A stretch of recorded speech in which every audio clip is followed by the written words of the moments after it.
First of all, yeah.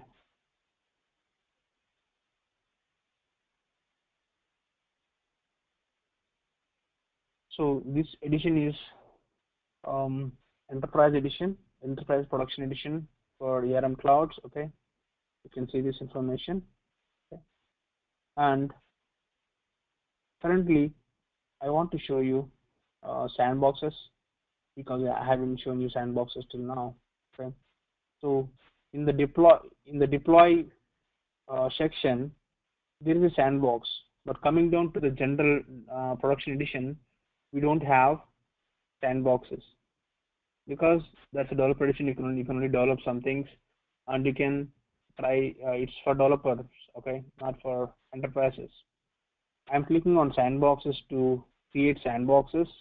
Okay, so sandboxes are special organizations that are used to test changes or build new applications. Okay, or enhance your current application. Okay, after doing the development, you test everything in sandboxes and you finally deploy things to your production edition. Means after multiple levels of testing and multiple levels of development, okay, everything, you finally deploy your components to your production so that the new application will be available in your production instance. Okay, so here currently I am not I cannot use the developer edition or developer pro or partial data editions because I don't have availability. Currently, my organization is only having one full copy sandbox. How to create that? Click on new sandbox. So I cannot create this because you can even see the limit also. The refresh interval is 1 day.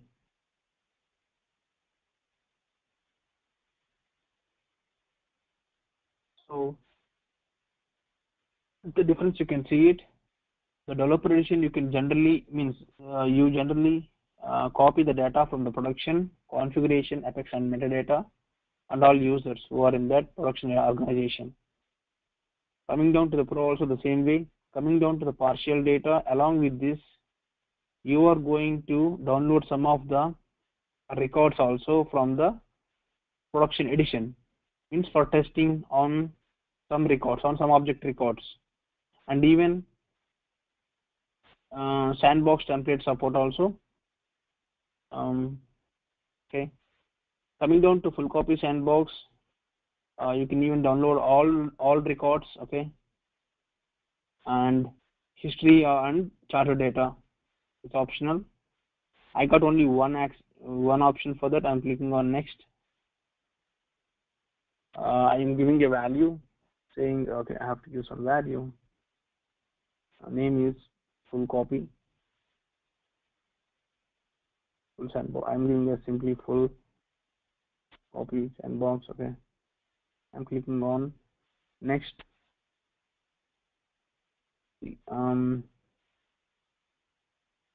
Here asking something because object data included. I'm clicking all because so that my all objects data will be copied down to the sandbox. Okay. And sandbox templates, there is no sandbox templates currently available for this organization. I cannot hide here. That is this is also checked unchecked. I cannot check this also. And do I need to include even field track history also, because this will contain a lot of records. Okay, so I don't want to do that. Click on create. Now I'm going to create a sandbox. There is full copy sandbox is there. So I click on this, it's pending, stays still in pending. So it's refreshed on 22nd Feb 22nd. Sorry, it refreshed on today, 24th January. Okay, and the next refresh date is 22nd 2015. The new copy will be automatically available on that date. Okay, I can develop things in my full copy sandbox also, and I can move it to the production after developing things. So I will get an email to my account. I'll show that to you. So click on that. I will get login access for my full copy sandbox also.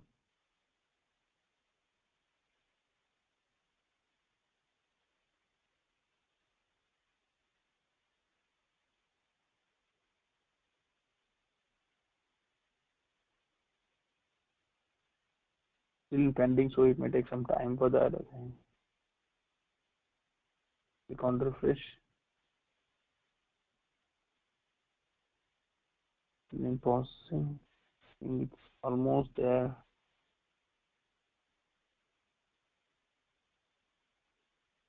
When organization is created, I can create users for in that. Okay, and I can create the users. Generally, if my email address in the current developer edition is venkat at the rate of yearandclose.com, what is the login of full copy sandbox?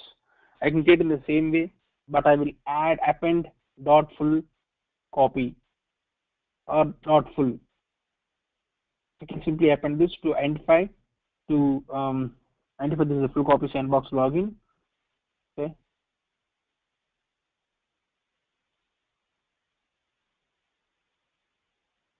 Here are the sandbox templates. I can get a new template.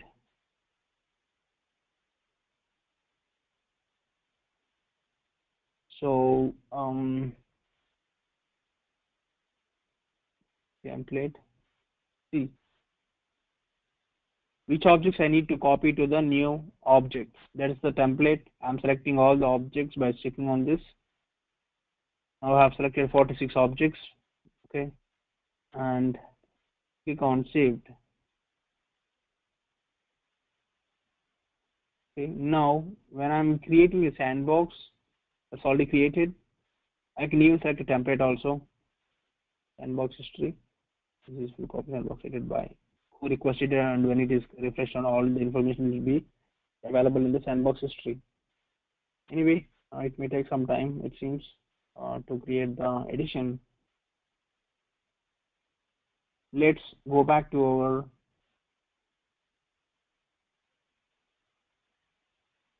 let's go back to our to the edition. See, I want to show the data model to you. What's available in this organization? These are all the custom objects available in this system. Okay.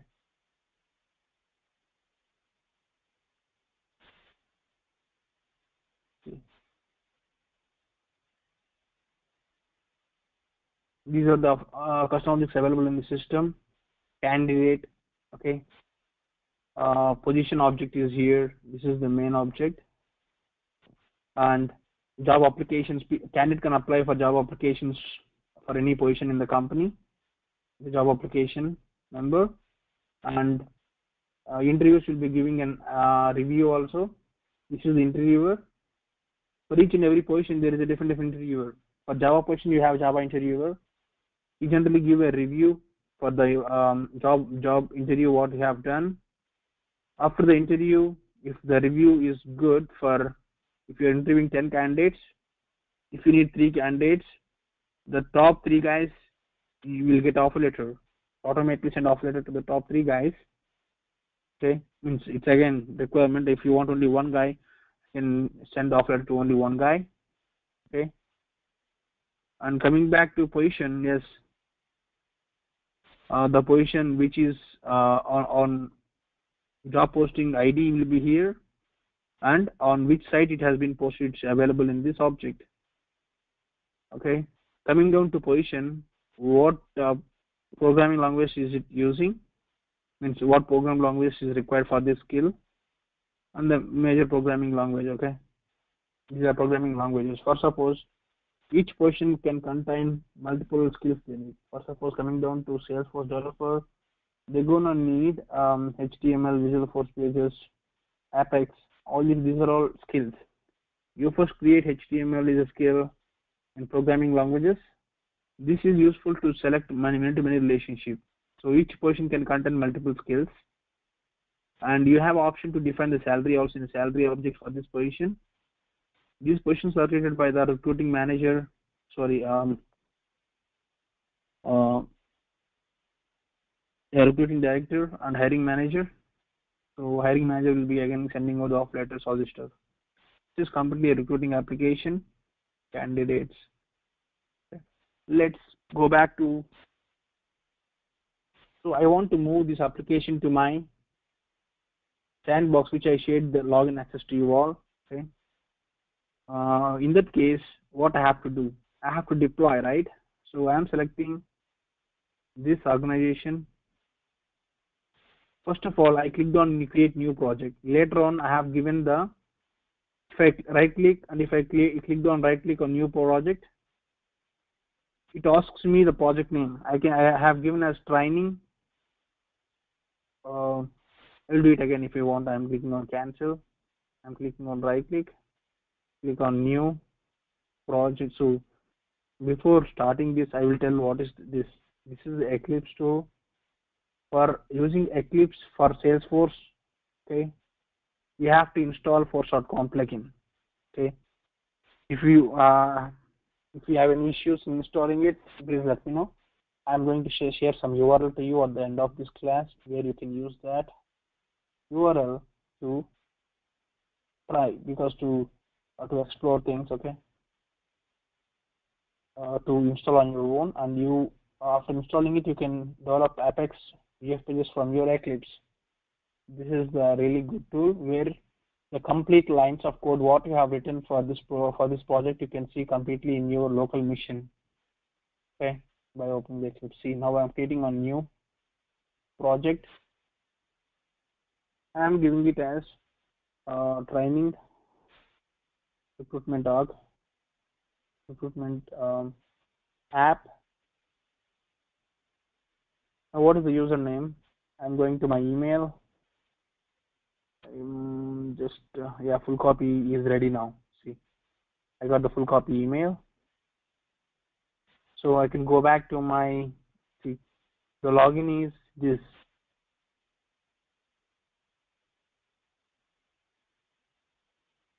So your the login can be my email address dot full copy is the login. Okay, I'll show that to you after this. Okay, I'm clicking on secure security token email. In that I do have the email address also. Okay, I'm copying this and pasting here. Again, I'm putting down the password, and later on I'm copying the token, that is 25-digit token. So you can get this token from my settings. If you expand personal, reset my security token is the option for that. Don't reset every time. Once you reset, right, it will be in your inbox, in your email, and you can use every time when you want to access this type of third-party tools, you can use this security token. And the organization which I'm trying to log in is a production organization. I'm selecting its production. For production and developer, it's the same login point. Okay, they're going to use the main NA1, AP1 servers. Okay, click on next. My current instance is AP1. See, sorry, NA16, North America 16th server. Okay, and here in the second screen, when I clicked on next, it's validated. The credentials which I wanted is perfectly right, and it's asking me to download the components. What components you have to select here? Do I need to only download classes, triggers, pages, components, and static resources? If yes, select this. Otherwise, if you want to pick only few from that are all items, select on this, click on choose. Okay. Most developers will be using the first option because Eclipse can be extensively used for classes, triggers, pages, components, and static resources for developing it. Okay, but my need is different. I just need to move my metadata of objects, page layouts, applications tabs. Okay, click on OK. Click on. These are all the components inside my Salesforce system. Your Salesforce application is having all these components. Okay, everything is in metadata. Okay, again, classes is in Apex, VF pages is in Visual Force pages, okay, programming, and triggers in triggers, Apex language only, but the remaining all the things are in XML format. In the current scenario, I want to download all the things, select all, or I can even select some of the things which I want to download to my Eclipse. I'm clicking on OK. These are all the components which you are trying to download into your system. I'm clicking on Finish. It generally takes 2 minutes time to download all your components to your local system. This is the IDE, Eclipse IDE. So all these components are stored in a folder with the project name which I am selecting in the starting. That is training recruitment org. After downloading this, right, my intent is to move this complete code into my other edition, the edition which I shared with you. Okay, for getting the security token for that, what I have to do? I have to go back to my email and have to check this username, because if I want to know the token for my account with this username, copy the username and search in your email. You automatically get all the emails coming from Salesforce. Yes, here it is. The latest email on 12/24 December 24th 14. I have my email token and even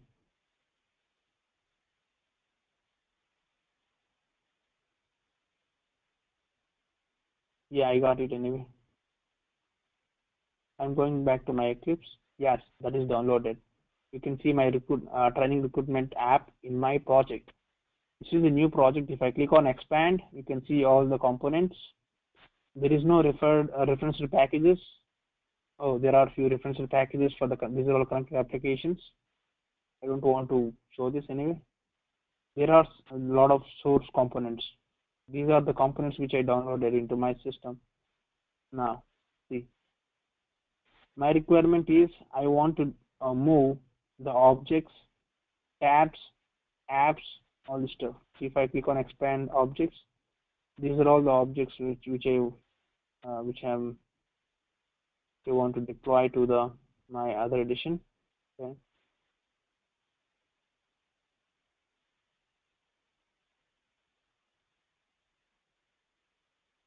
So I want to select all the custom objects, all the custom tabs according to the requirement.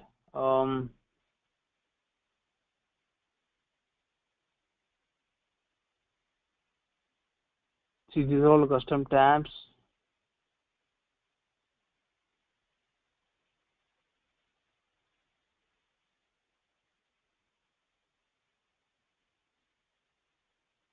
These are the custom tabs. Okay.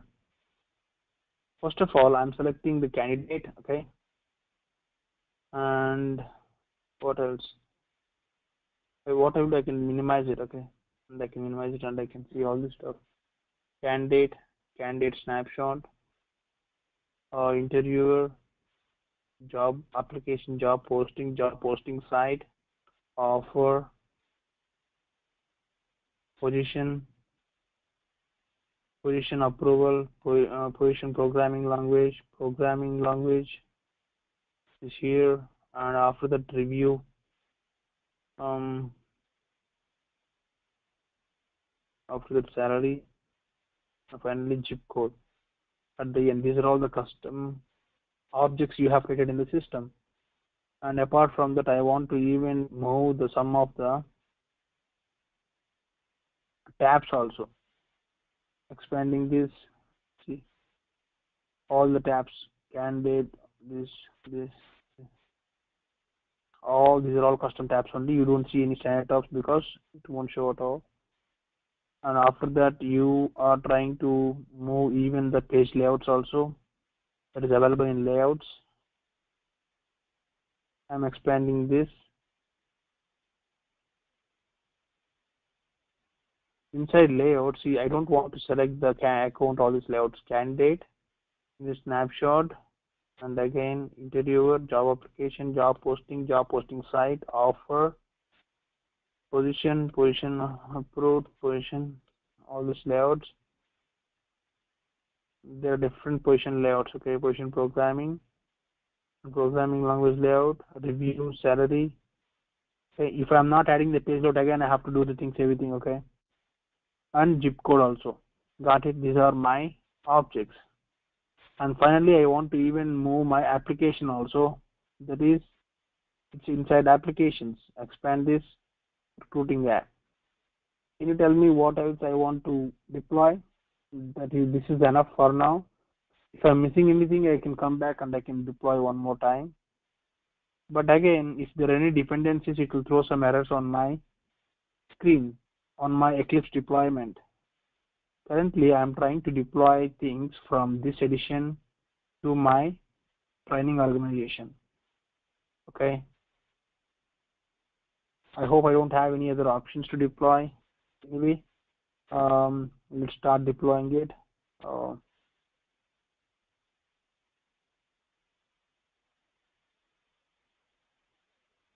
Click on see. I have selected a lot of components. Right click, post.com, deploy to server. There are 4 options here, right? When I'm selected for Salesforce.com, means refresh from server means these selected components will be refreshed from server. If you think these are old, if you click on that refresh from server, the latest code inside the Salesforce instance will be automatically overridden into this pages class, objects, tabs, page layouts and everything. And save to server means it's from Eclipse to Salesforce. You are trying to save the data which is available in Eclipse to your latest to your Salesforce edition. This is opposite way. Refresh from server is from Salesforce to your Eclipse. It's getting data. Save to server means it's posting data from Eclipse to Salesforce. Synchronize with server means it's going to compare the records. Means if I'm selecting some objects, it's going to compare the objects in local machine to the objects in server, and it shows both the things in one page. Each component it will be created in a one page. It shows left side it will show the local thing, right side it shows the server copy. Now you can compare automatically, you can synchronize things. And if you feel that some copies are good in the local machine, some copies are good in the production instance, yes, you can do the changes whatever way you want to do. Okay, and later on deploy to server. When you click on deploy to server, it's going to ask the endpoint of the other server. What is the source? What is the target organization which you want to deploy? In this case, deploy to server, the current organization which I currently logged in will become the source. When I click on deploy to server, it's asking me the credentials of the target organization.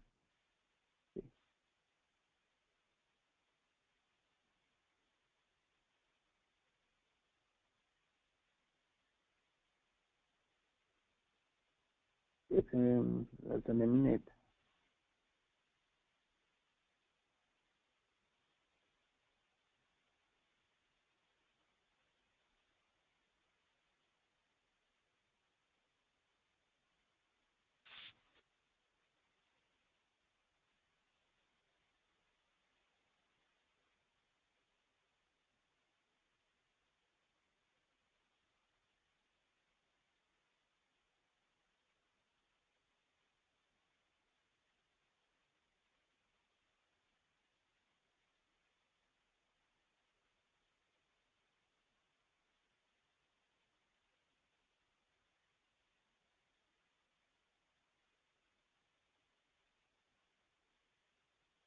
Yeah. Now I got now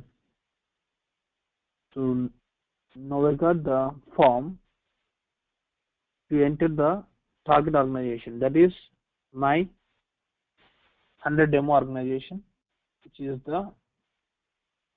shared to you. Okay. Select this, copy the username. Okay, I'm going back to my Eclipse again. Copy, paste it here. Later on, I'm just putting down my password. Later on, my token, that is this.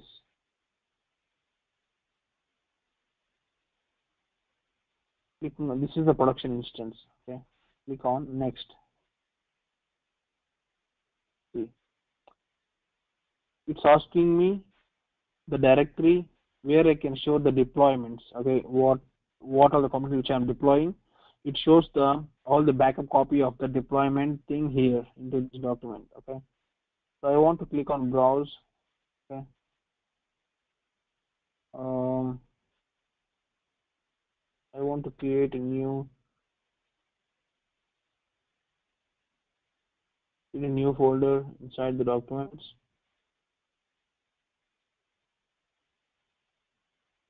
Training deployments. Okay, click on create,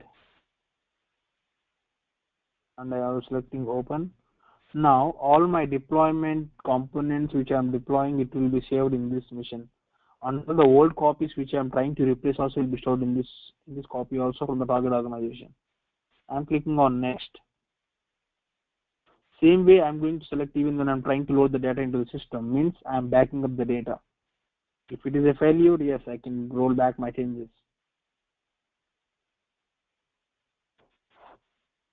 So if there's any errors in the deployment, it won't even move ahead on the deployment. It shows the errors complete. It shows in the form.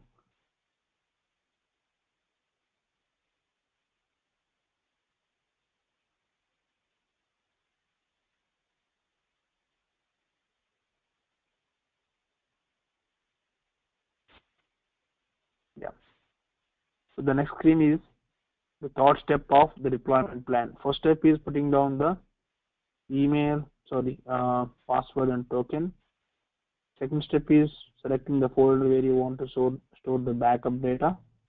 Third step is here it shows all the components which you are trying to deploy. See, these are the object names.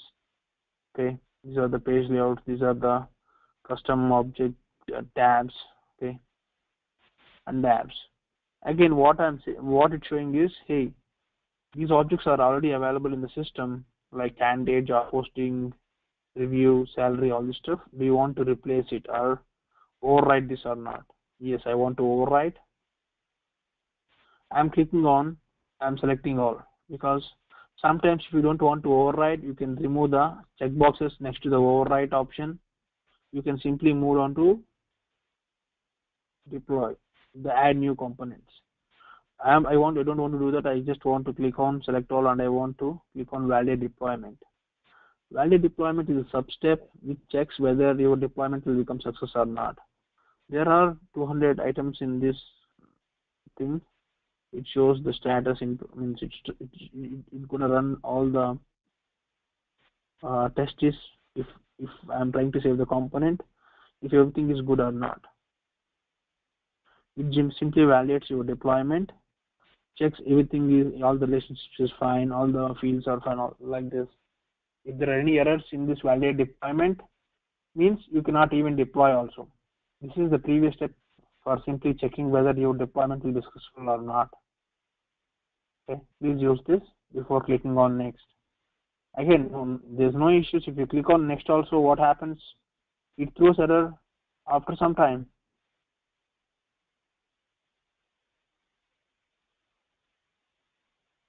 Out of 200, so 200 items are done and it's in progress.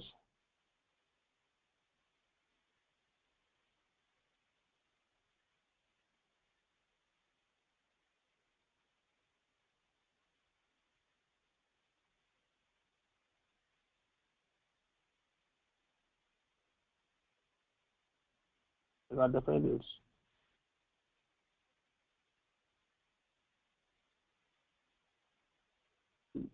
Yeah, there is an issue. There is no document that is logo, the universal logo, and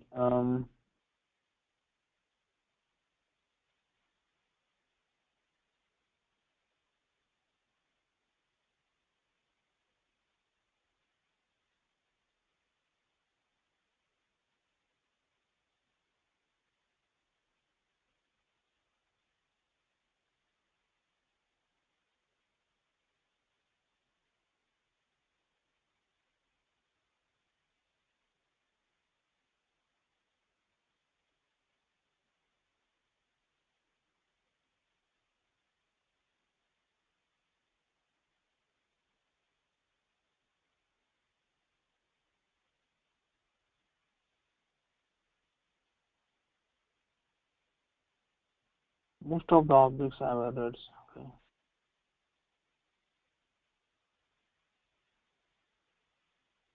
Review object I haven't selected, it seems. Let's check what happened to the review object. Yes, its review object is there.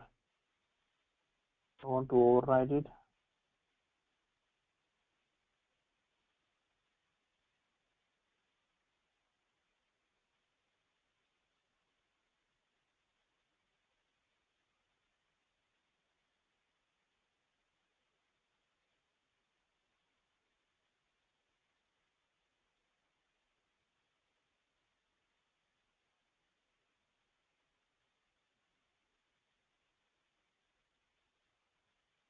Yeah.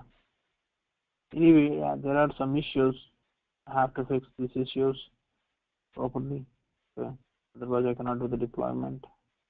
So I'm trying to close this. Most times, if you are exactly following the um, steps by selecting all the dependencies, by deploying them before this, you won't be having any issues. Okay.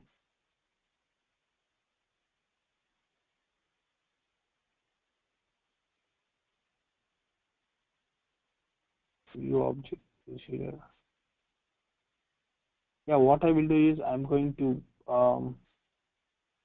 create some different instance for the specific thing, and I will try to do that.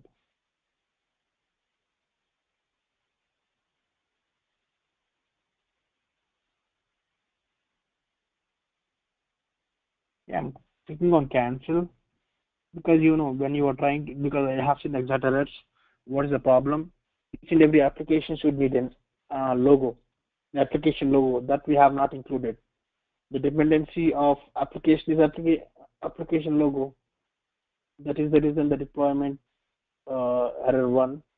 There are similar errors in terms of object also. Some fields are missing, that type of thing. Okay, because there are some objects like review, Java application. All these objects are there in my even my system also. It's unable to override some of the options. Okay.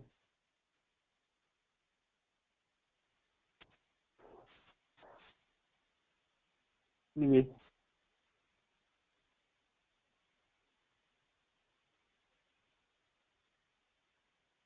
what I will do, I will click on start this deployment process for now. This fixes will take some time. Okay. Um, I will try to do the deployment again. I will try to do the deployment after 2 days for fixing these issues. Okay. I'm selecting on Eclipse. Anyway, we'll start working on the same organization only.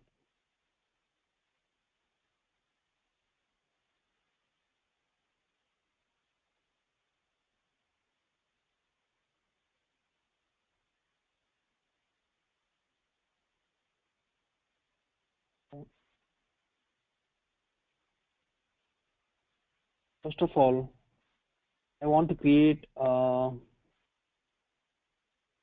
access for you all for checking the licenses availability. Going here, clicking on company profile. I can check the number of licenses left for me to create users for you, because otherwise I will share my login also.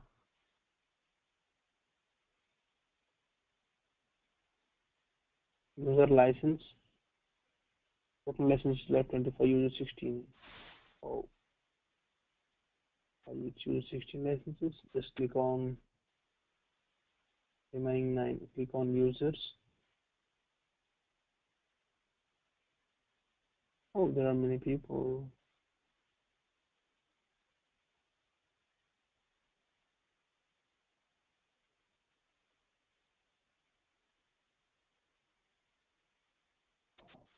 Okay. What I can do, I can disable the other people's user license and I can create it for you also. Anyway, uh,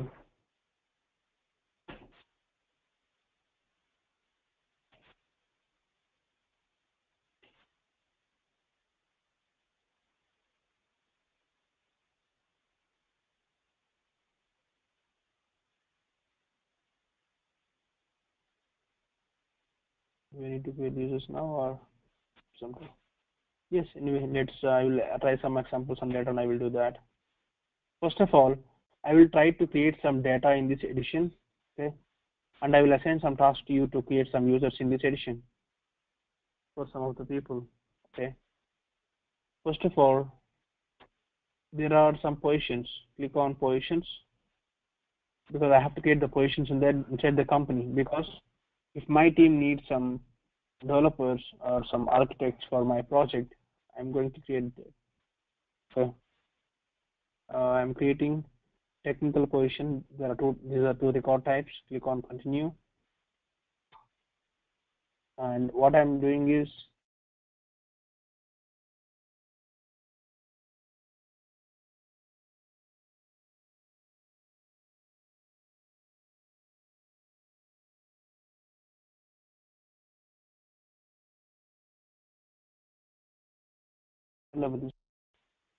yeah, the title of the position which I'm going to create is again um, Java architect, and priority is high, type is full-time, department IT, need this operating system, and this is the skill, primary skill. That's okay. And job description I can put down here, like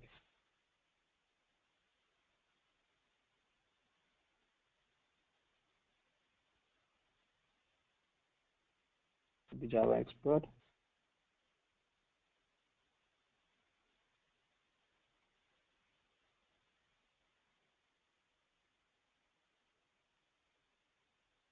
Okay, and after that I'll click on approver. I'm leaving it. Okay, these approvers I'm using for future purposes.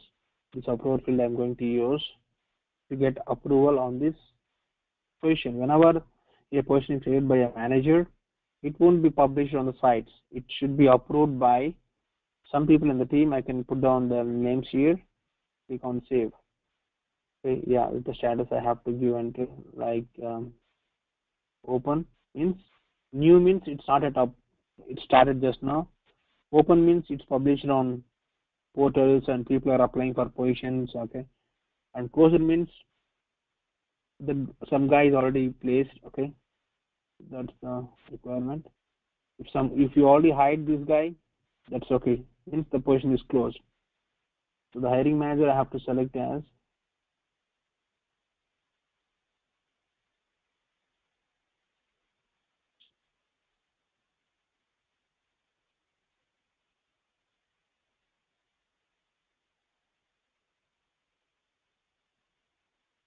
loading. Okay.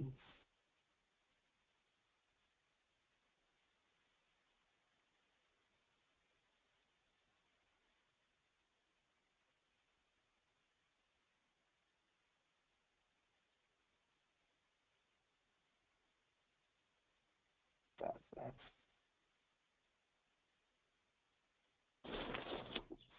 time.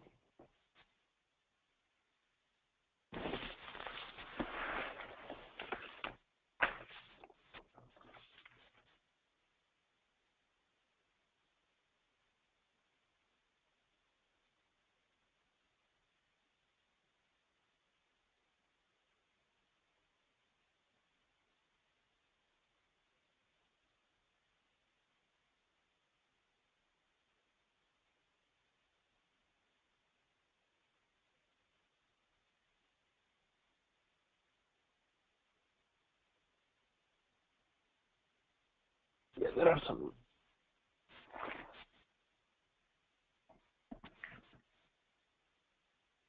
network issues with me. Okay.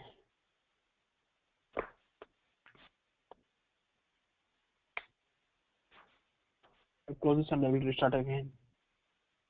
Only this browser. Okay.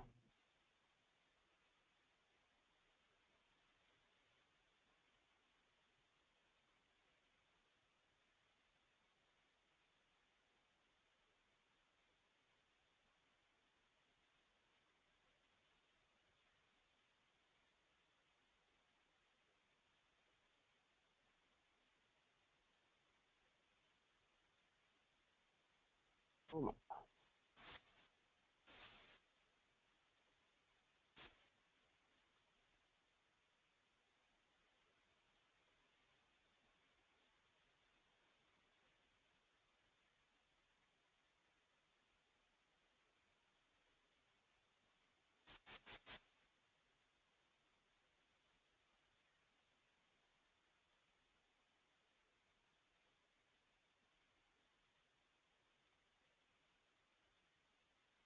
select hiring manager.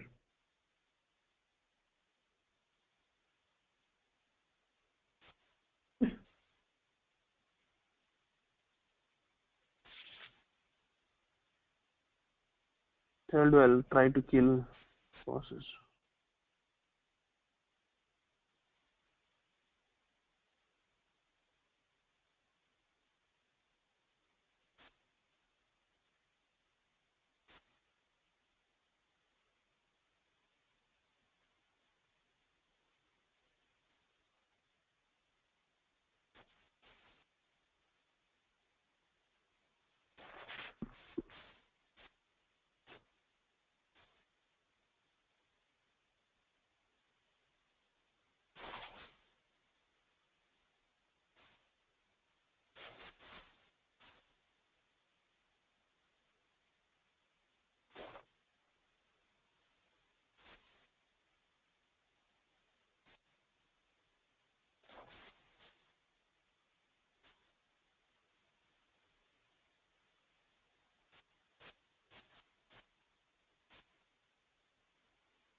Let's do one thing. Let's use some Eclipse work. Okay. By the time if it takes some time to do, refresh it.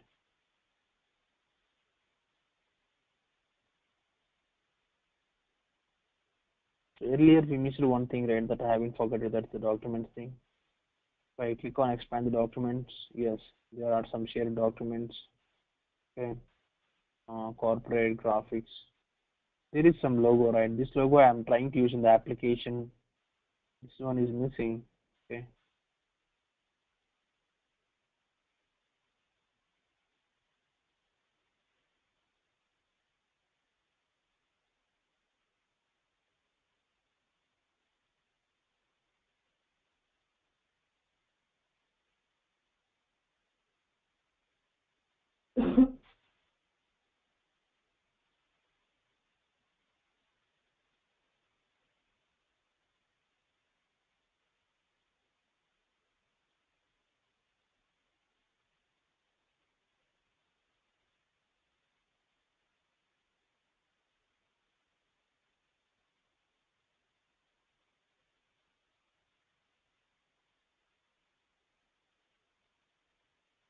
Open Safari.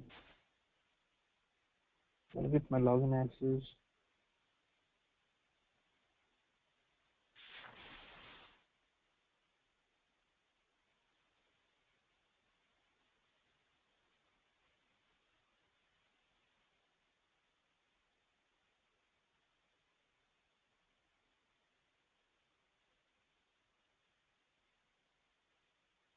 Yeah, now it's working. Recruitment manager.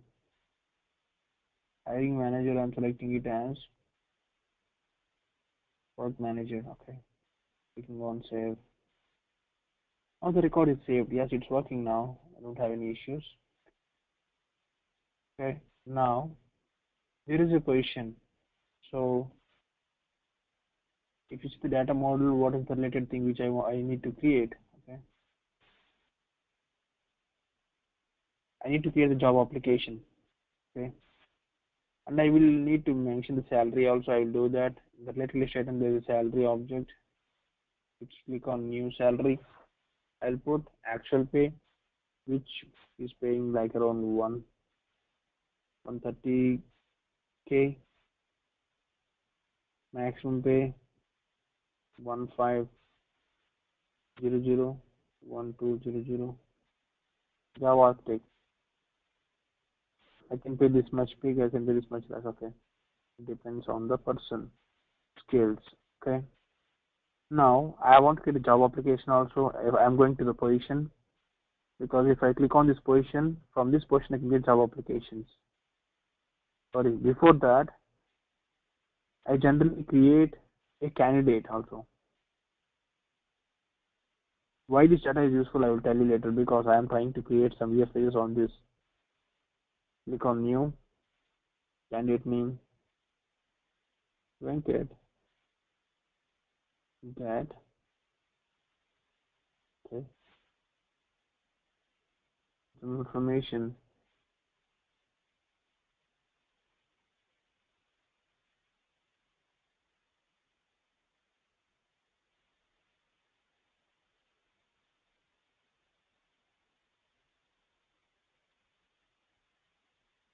Education, all this information I'm putting down here.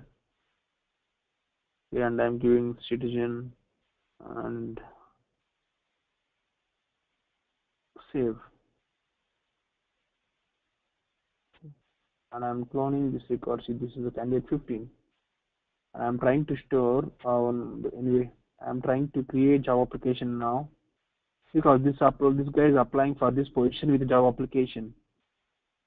So if you come backward, you can get Java application even from the bottom of the candidate also, from the related list of the candidate, because Java application is a child object of position and candidate. Means now Java application is a junction object. In this scenario, I'm selecting candidate ID is this, and selecting the position ID as Java architect. That's it. And status is open phone screen. This is the stages of the Java application. First new, later on, if the interview is done, I can say it's phone screen is done like this. Rating is this currently. So currently there is a review also under this. I'm clicking on new review, and I can say interviewer, the person who interviewed this. I don't have any interviewer here.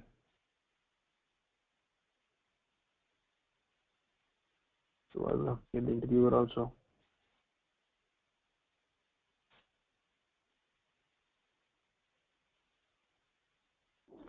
I have to select the employee. This is the user object. Look up to the user object. You can say senior developer Ben Stud is going to interview. Select the position as Java architect. Clicking on save. I'm going back to my previous object and I'm selecting interviewer now. Ben Stud. Recommended for hire. This is the review because he is recommending to hire this guy. Reason for recommending good certifications.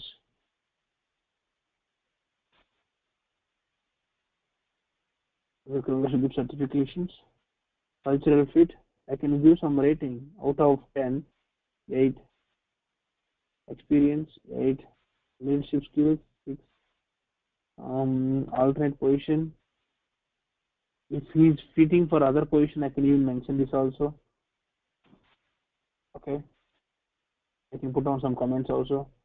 I can click on save. Okay. And if you see the job application now you can automatically, the score will be shown here. So if you come down, number of interviews is 1 interview. I know that. The review is here, interview is here.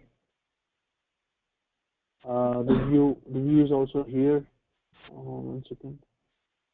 This is the position. I have to click on job application. This is job application. If I select on this, see, the rating shows it's green color. Earlier it's red color. This is the formula field which I am using it here. Based on the value, the total average score, it automatically puts the value. The score is coming here from the review object. So I am getting a new offer letter. I am going to release the offer letter for him. Click on new offer letter. Date is offer date, that 24th. Offer expiry date 31st. And select the status is sent. Actual salary, I'm giving it as 1300 only. What I am planning to do. Bonus, stock options, no, not available. Okay, I'm clicking on save. The bonus percentage is 10%. Okay, I don't want to. It's not the actual amount. It's a percentage. 10% of this is the bonus. Click on save. Now the offer letter is created. This is my requirement of this application. Later on, I'll show you how this works, how my VFSs will work here. So now going back to my VF examples, the first example which I'm going to do is in today's class is, okay,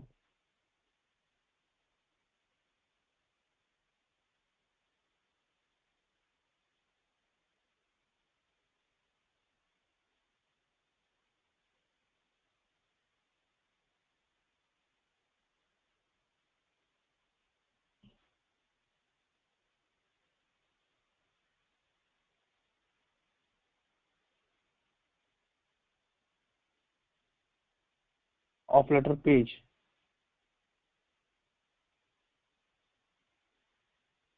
So I want to generate an offer letter. That's the requirement. Okay.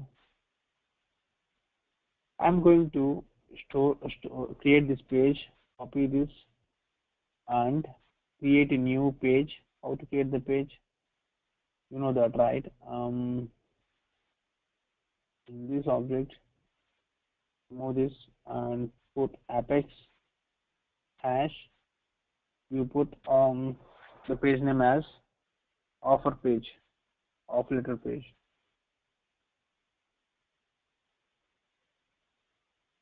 One second. Offer letter, offer PDF page.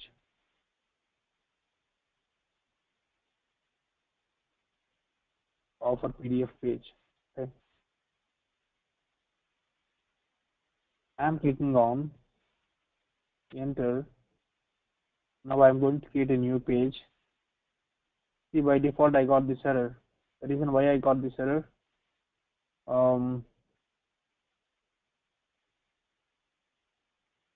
because I am not in development mode. I have to enable the development mode. Okay, log in to see the page editor. Okay, first of all, I will enable the development mode now.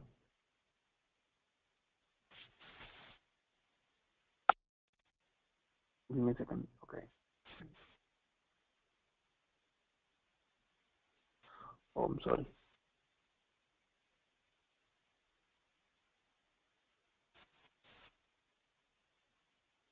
Give me a second, guys. I have to invite one other person to the call.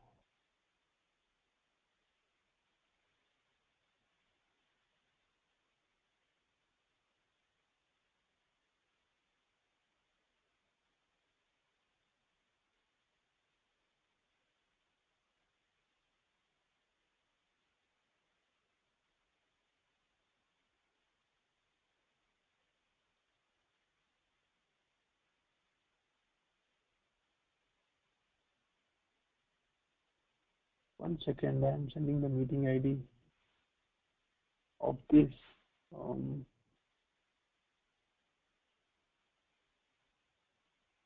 Invite others.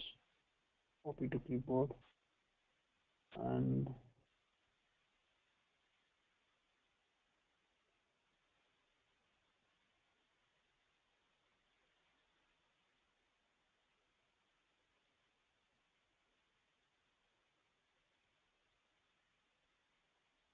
so you want to join this class.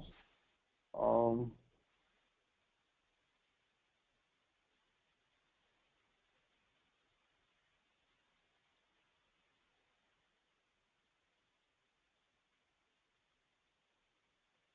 Join now. Okay.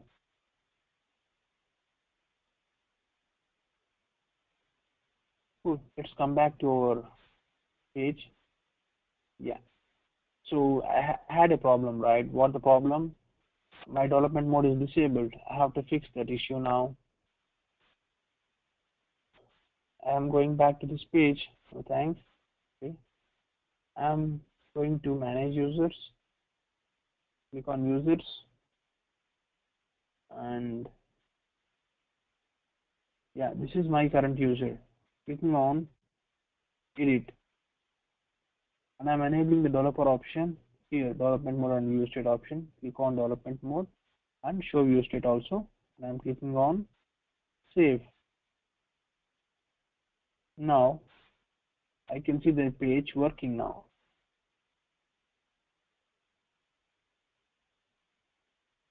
Right.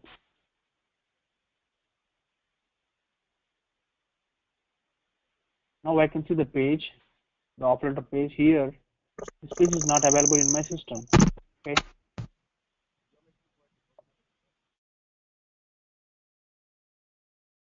Okay. The current page is not available in this system. It isn't showing this error earlier, but I don't have a option to create the page because the development mode is not enabled. I enabled it now. Going back to my user page, I'm coming back to this page again. I'm clicking on enter again. What happens? Now I get the Visual Force error. Page does not found. Page does not exist. I'm clicking on this to create a page. Right now I have the page, that is offer PDF page. Clicking on this, so this is a new page, and I'm copying the example which I have. Oh,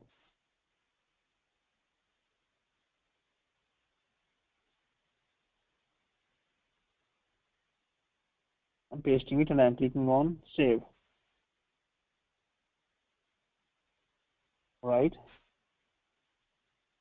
so this is the company offer letter. Got it.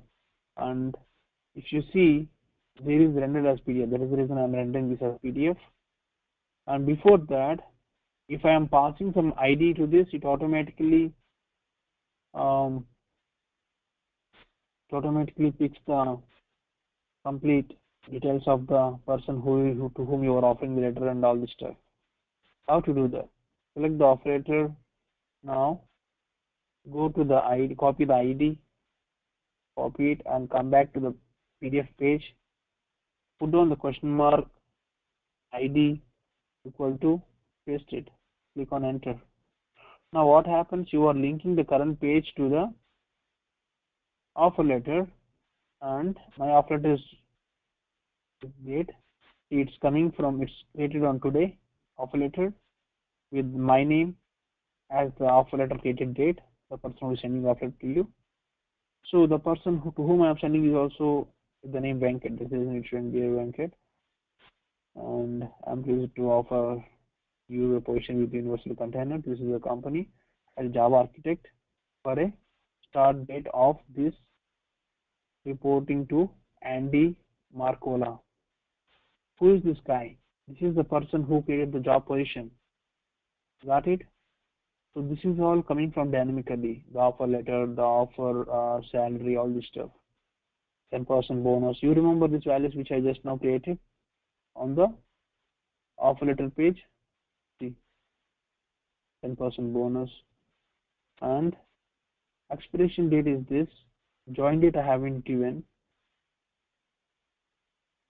Join date I think I have to give in a job application, it seems. That's not showing up properly because I haven't provided that date.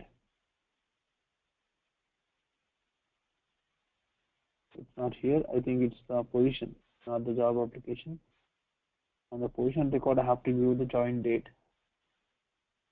Date opened, date closed. Start date, I'm giving it as Feb 1st, and I'm clicking on save, and I'm refreshing the page again. What happens now? My new offer letter will be generated. The date is second. Who is the reporting manager? The person who is the hiring manager for the position Java architect. This is the dynamic value. So this is coming from the position object. Technical position is this type. Andy Marcola is the hiring manager. That's the reason you are going to report to him. Okay. And even start date is also shown on the offer letter. Okay. So if you didn't understand right, I will repeat again. So first of all, we created a simple position with the hiring manager Andy Marcola because he is the product manager and he needs some requirement of Java architect. He created a simple position inside the company, and so this position is posted to the public sites. That can be done here, but I'm not working on this part today. But there are some candidates who are applying for these positions. This candidate is Venkat, and the candidate is Venkat. We get okay. This is email address, and he's going to apply for this position with a job application called EPP0021. Name is Venkat Gat who is applying. If you click on this, you can see the job application details. Apply to Java Architect. The person who is applying is candidate C005 because every candidate is assigned to a ID, candidate ID. Okay. So the job application is having some interviewer. So each and every position is having some interviewer that I created in this interviewer object. So that guy is going to give the review for this candidate. This is the review object, which the overall score is 65, 6.75. That is the reason that it shows as green color here. Means this guy is good to hire. Okay. And I'm generating offer letter.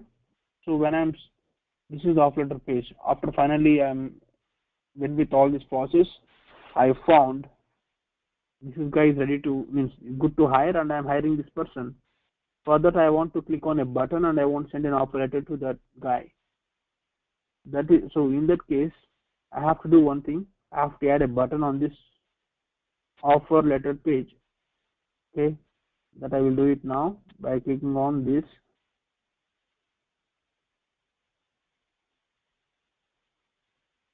view object. I'll go to buttons and links. Okay.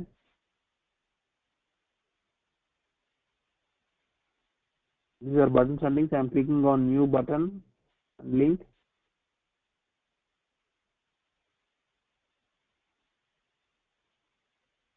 Oh, 1 second. The offer tab is already there, it seems. I'm just checking.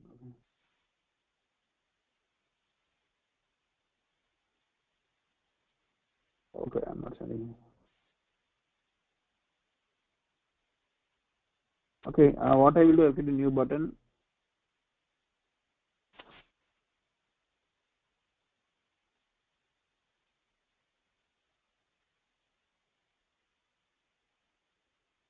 The page name is,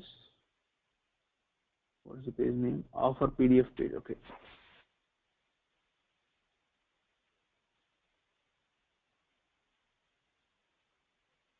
I am clicking on show offer letter.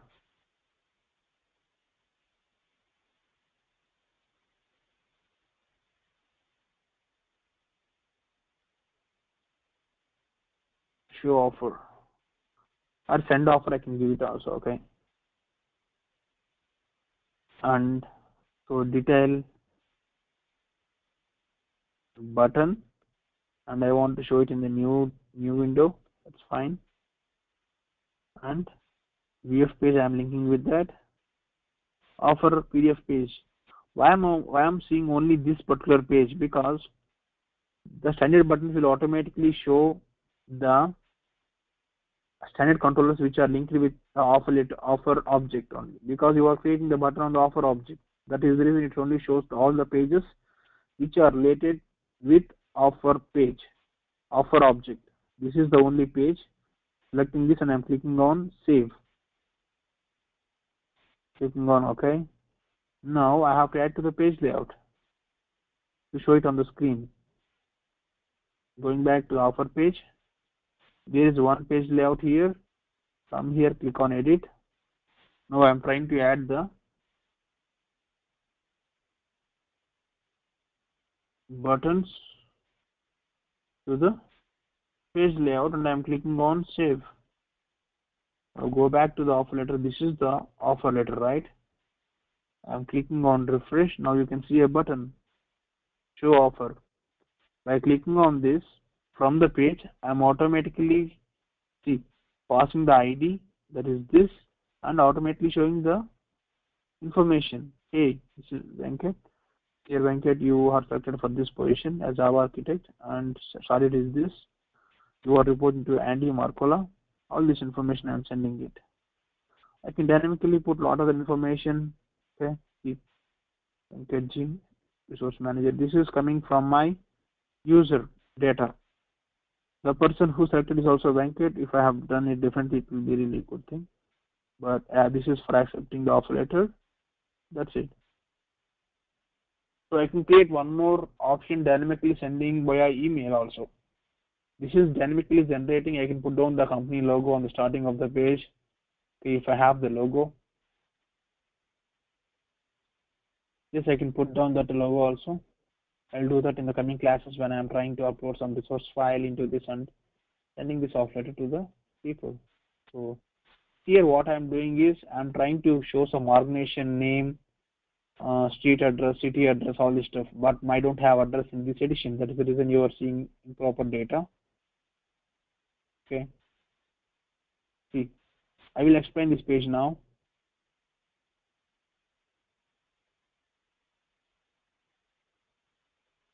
So I have written a standard controller on the offer page, and I am disabling the header and footer. Sorry, header automatically displays sidebar also. There is no footer option. Footer also will display automatically. And rendering as PDF. This is the only one attribute inside the main method which automatically converts the complete page into PDF. You already seen this particular example, people. Yeah. And on the center of the offer letter on the starting, I want to show my company information. That is what it's showing. Okay. Can you tell me how you can get the company information? There is a simple global variables with organization, dollar organization. Right. I already said the organization name. All these informations I can get it from the global variables in the VF pages. You don't need to query them inside the controller class and use it there. Directly you can query it on the page, because all the people who are using this edition will be having the same organization ID, right? Only one. That is the reason you have the global variable for that. And after finishing this, so this is available in the panel grid of size of column 1 and width equal to 100%. This is a panel grid completely. And after finishing, after coming out of the panel grid, this is a simple block. Okay, panel.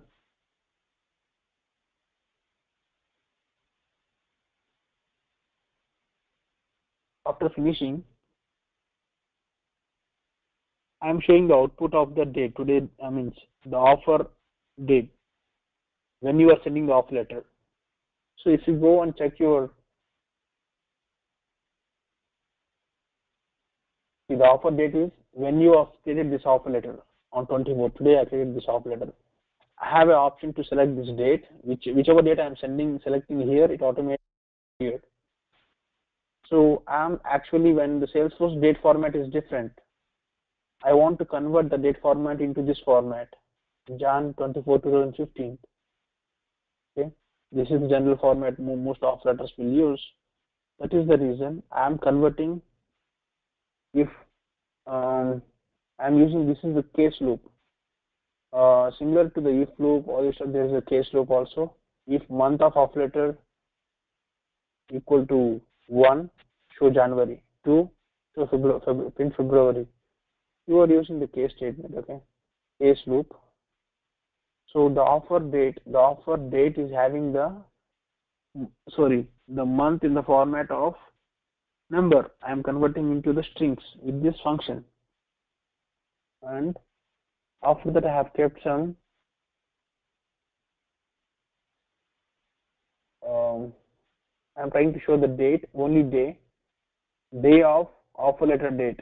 See, offer underscore c dot offer date underscore c is the field. This is the object, this is the field. I have to pass this. These are the functions. It will show the month, it will show the day if I'm using this. Okay, and if I want to show the year, again curly brackets, exclamation mark, year, offer underscore c dot offer date underscore c. Now the value is 2015. If I have date information, I can print this independently also, the month, the day, and even the year. As I'm expecting this type of format, I am converting slowly one by one. Accordingly, you got till here, right? There are a lot of methods like this, date methods, string methods. You have to learn about that. On practicing a lot, you can know, you can understand the most of the methods which are available.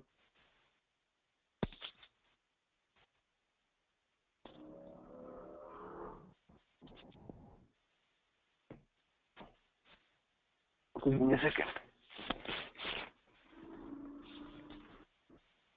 Yeah. So the next panel grid I'm going to explain now. So this panel grid is useful to explain. I mean, it's used to print your first name, okay, candidate last name on the page like this. Sorry, job application.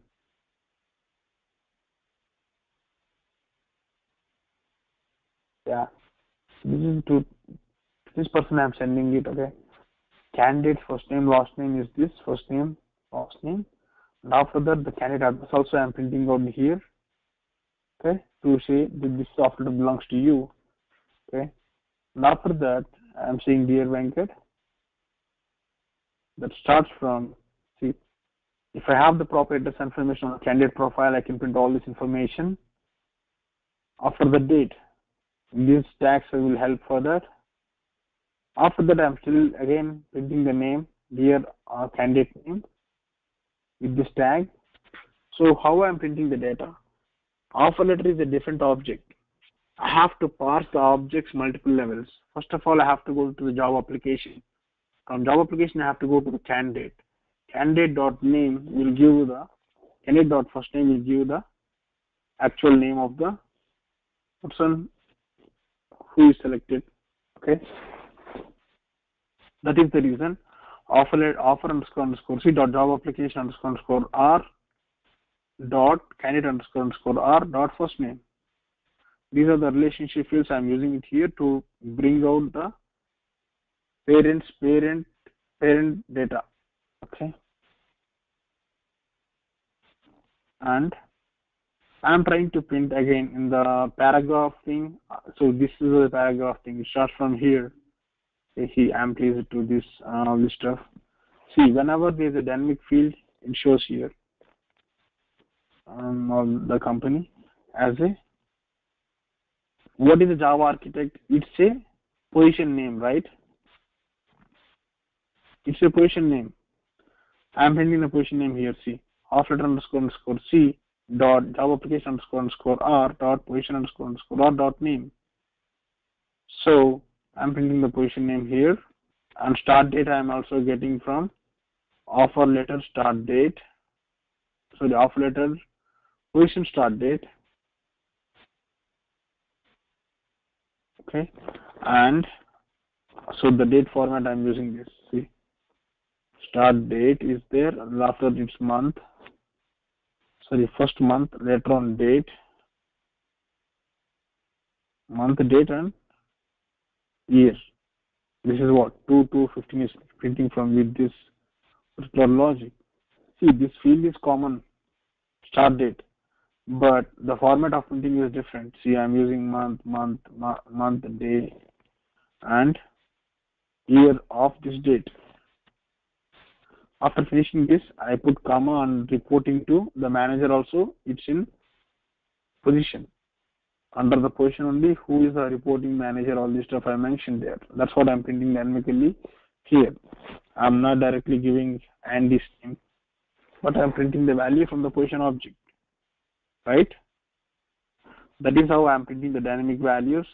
Same thing happens to all the values here about the pricing from the offer letter details, about the offer letter salary, all this information is printing dynamically from the offer object and even from the parent objects also. Okay.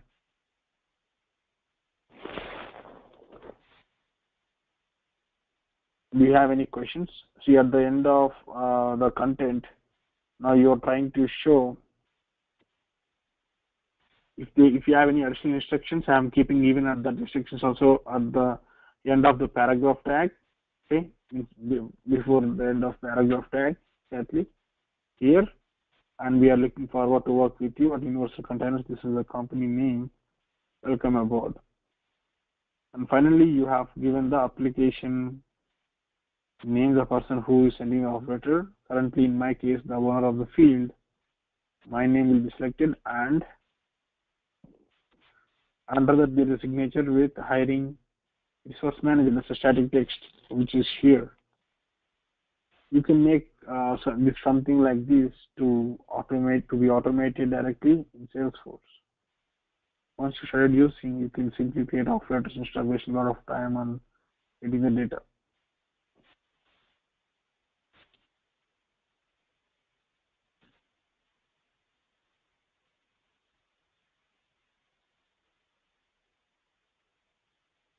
And finally, the acceptance date also, this is static text. Under that there is a signature and date. So this is done in a new line. These are all, everything is static text. Only there are few dynamic fields which you pick up from your offer letter parent object and even from the share objects also. Okay.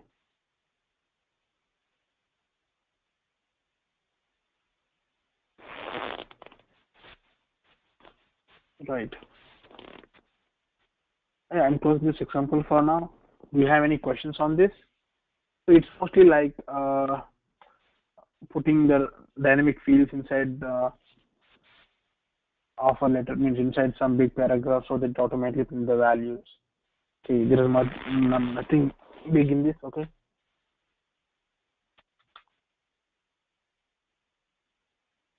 So let's move on to other requirement.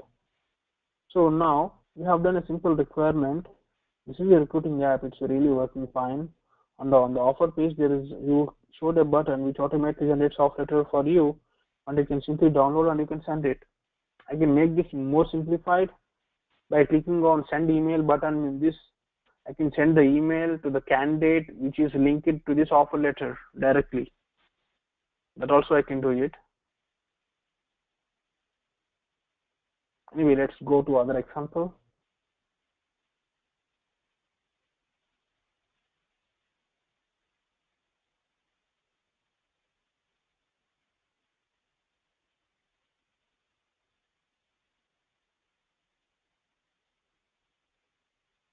So now I'm trying to build a position object layout. On the page. So I'm removing it, clicking on apex hash position page block. Oh my god.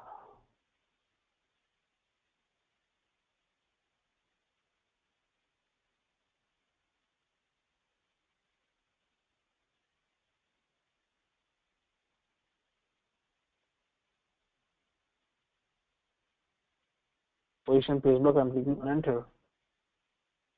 So it's asking me to create a new page. I know that this page is not existing in my system. Clicking on this, clicking on copying the code, clicking on save.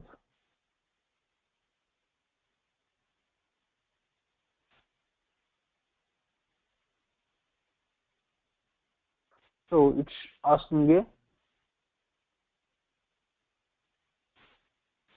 So I am unable to, means there is an error. Why? The error is because of the ID. There is no proper ID. That's the reason it's showing some error. Now what happened? I will want to do the position ID linked with this. Go to position object, get the ID of Java architect, copy it, sorry, this, copy it and pass. Because this page won't work without ID. See, I have to pass it as a parameter. I question mark ID equal to paste it of the position ID. Why I am linking position ID? Because this particular page is written for a position object. It can only accept the position ID. If I am entering some other ID, it shows invalid ID error on the page again. I don't want to do that. I am clicking on enter. So notes and attachments is not valid. A child object name for entity object. So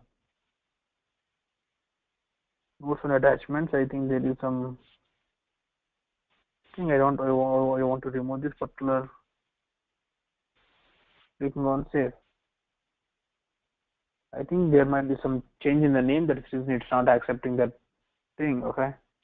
I clicked on save. Now my page is really good. So this code is making this page completely page block sections with expandable and collapsible options and many things. Okay. So some people ask what's the difference between this page and planet page. So there might be some difference. I will see this and I will explain you. Okay. I'm clicking on show the page position object. This is the position object, actual record. This is the new record. See the difference. Can you make any difference here? Yes. The UI is a lot of different. The page block coloring, page block section, collapsing and enhancing. Okay. And how about the position object? So I don't have this option for the position detail, but I have options for this. Okay.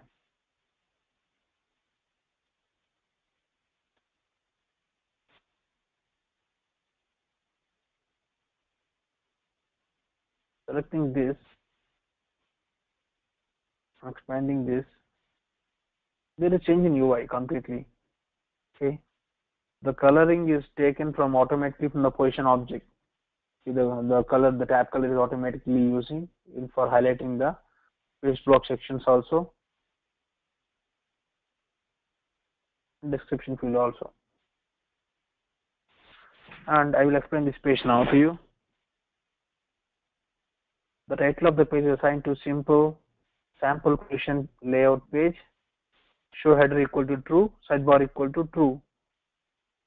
But why I'm not seeing the sidebar? Click on this to see the sidebar. But if I'm saying false, it won't even appear this also.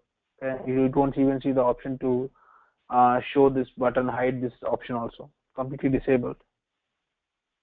Okay.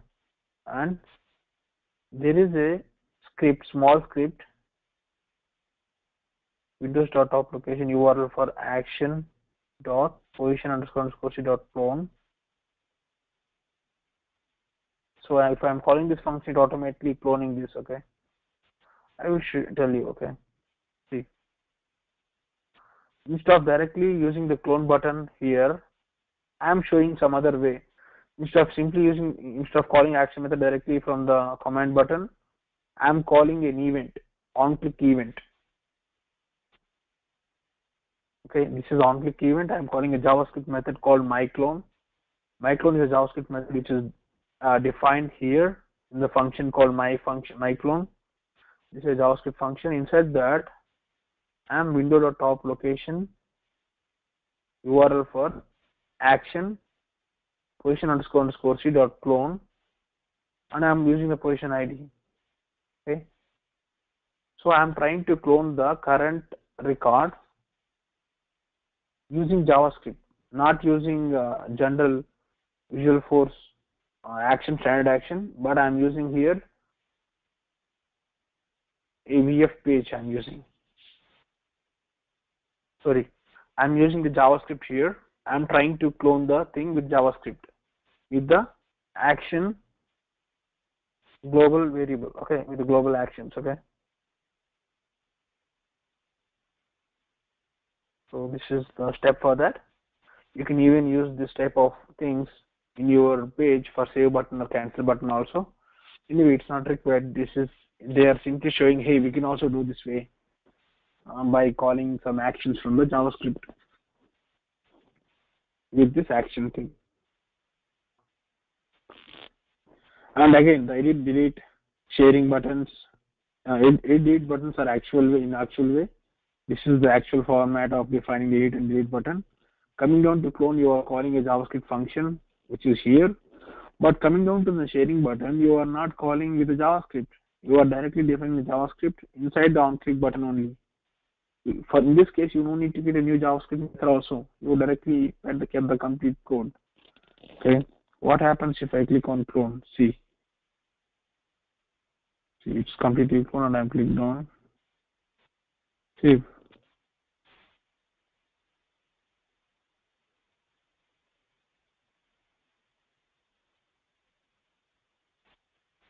And going back to the previous page.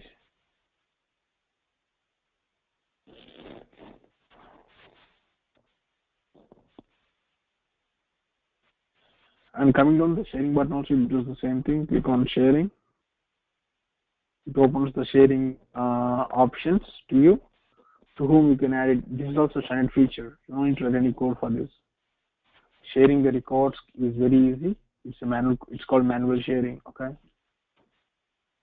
I can add this some user or group or people to this particular Java or click record. So these guys can modify it and these guys can view it also.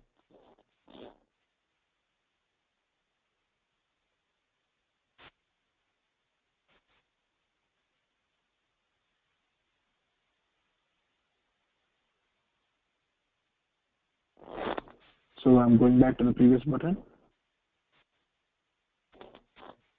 Yeah.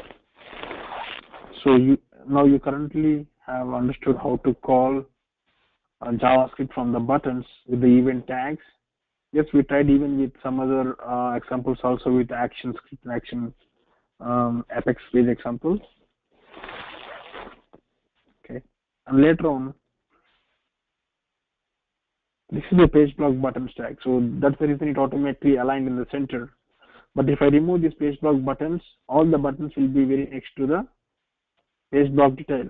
It will start from there. Okay. It starts at the page block detail. It even won't show next to the page block detail also.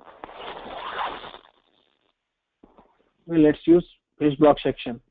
Page block section is information. Okay. This is expandable section. Okay. Column equal to 2, first column and second column, and you are distributing the values left and right. And these are the column field names of the position object. The data what you are seeing on the standard object, you are simply using the same fields here also with the output field. Okay.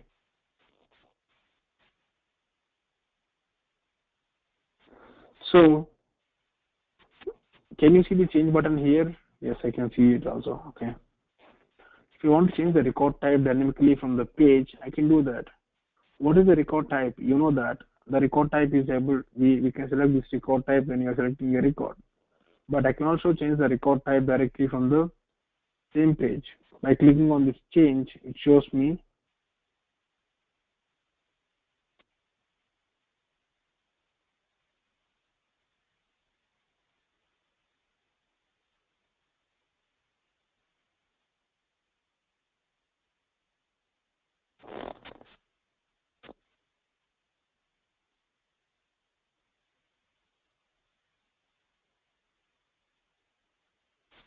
why it's not working. Yeah, the value is not, I have not given anything. The ID equal to hash means there's no link for this record type change.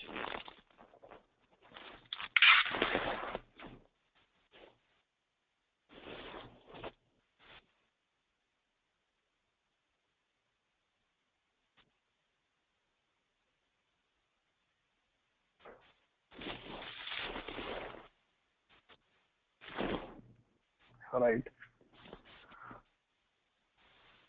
And I'm trying to click on change and nothing happened. That's the reason it's opening the same page. Yeah, because of the value. Okay. I can do one thing.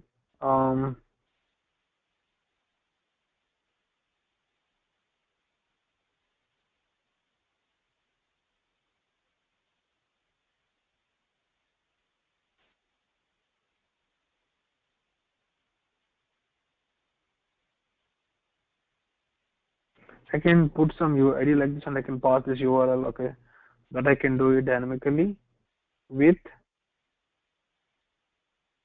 this. By clicking on change, I can dynamically pass this URL. Okay, this is the current record type name. Want to change it, click on this link. Currently there is nothing in the destination, it's not changing. And other information I'm trying to show it on the page, the priority, the location, status, these are all the field names. See how you cannot simply give the labels. If you are trying to add the fields to the page, open the object in the new tab and copy the field names one by one, whatever you want to add on the page, on the VF page. With their object name, the starting dot, your field name. You can also use some VF page variables also, or even some alias names also with variable. That's the best practice. And yeah, these are all some small page block sections for hiring manager. This is the section. Sorry, not that.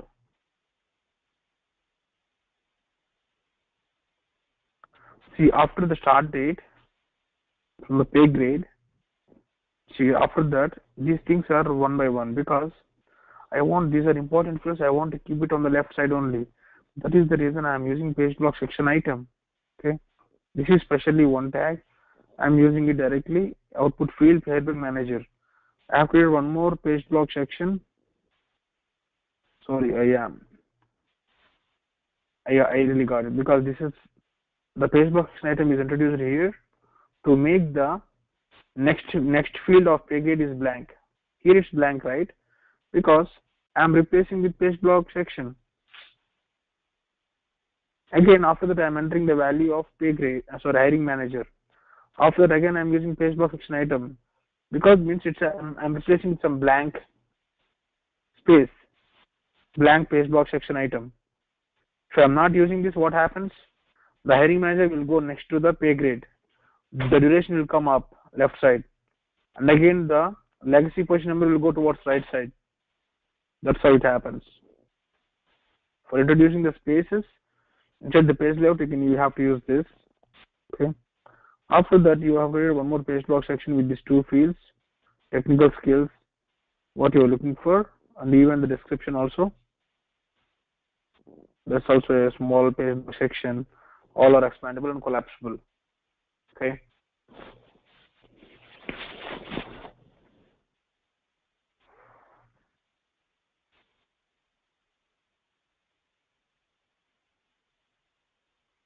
Information ID. Okay. That's it. And at the end of the form tag means this is what you are accepting here, right? Some changes or output labels you are showing it here. After that, what items you have to see on the screen will be is defined here. The data list equal to interviewers underscore R means the child object is interviewers. I am showing it here. The application underscore R I am showing it here. Okay. These are four things. That's the reason I am seeing only five items. 1, 2, 3, 4, 5. 1, 2, 3, 4, 5. Got it? There are many things, but I want to show only few things here as a child objects of position object. Okay, this example is also very simple example. Okay, and I don't know why notes and attachments are not here. That's the reason I removed that particular little list item from this page.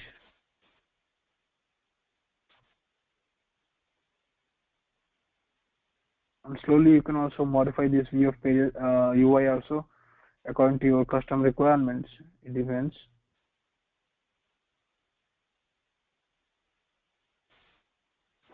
Yeah.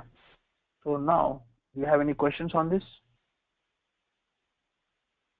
Any questions? Because this is also a very simple example. We are simply showing up some options here.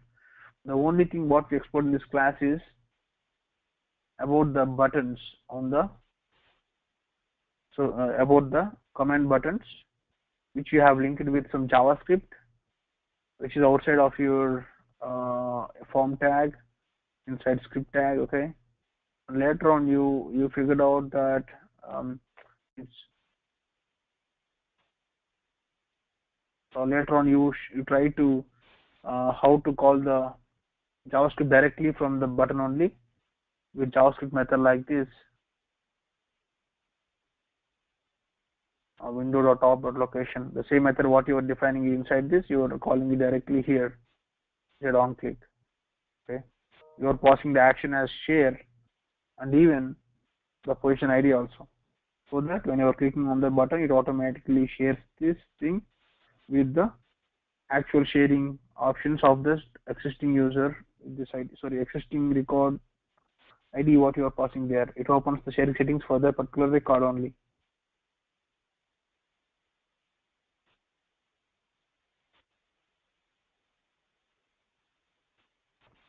Okay.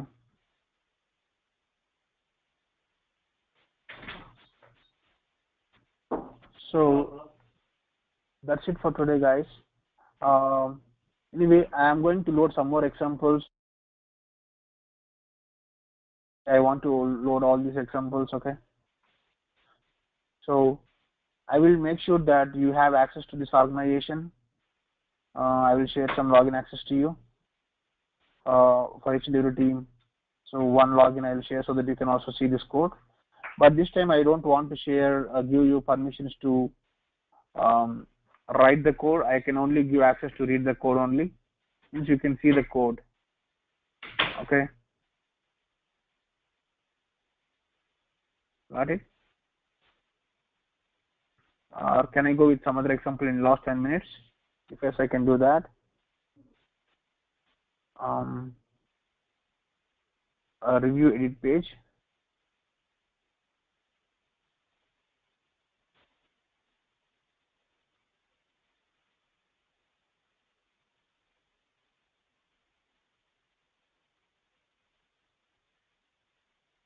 Or else I will go with slider component.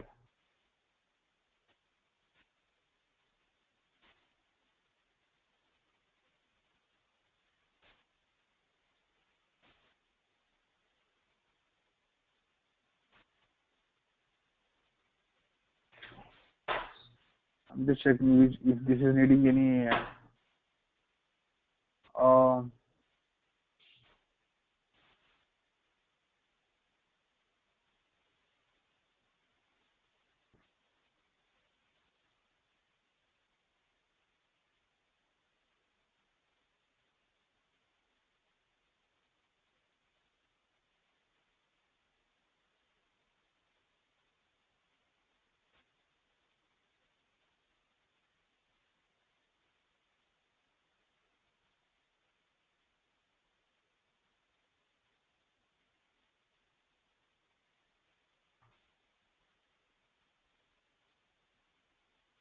yeah, I'm going to open the review page. Okay. One second.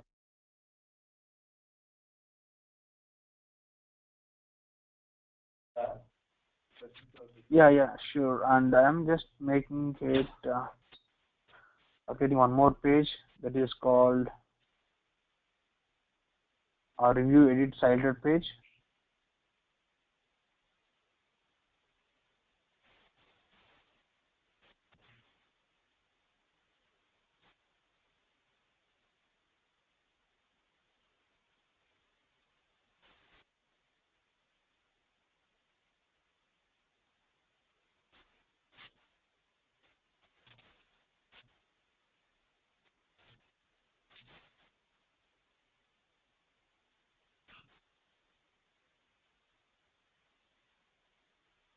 Okay, I'm clicking on enter again.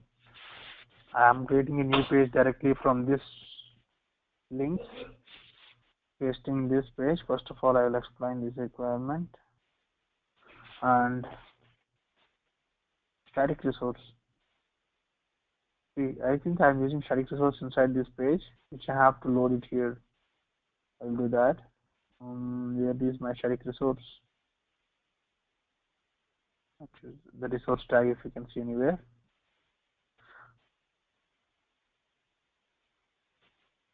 Yeah, here is the flash variable.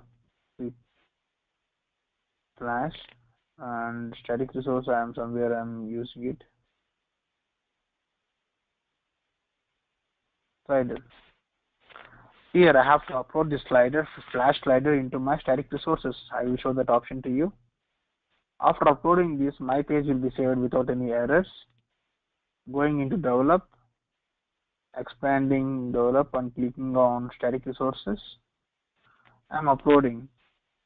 Click on new.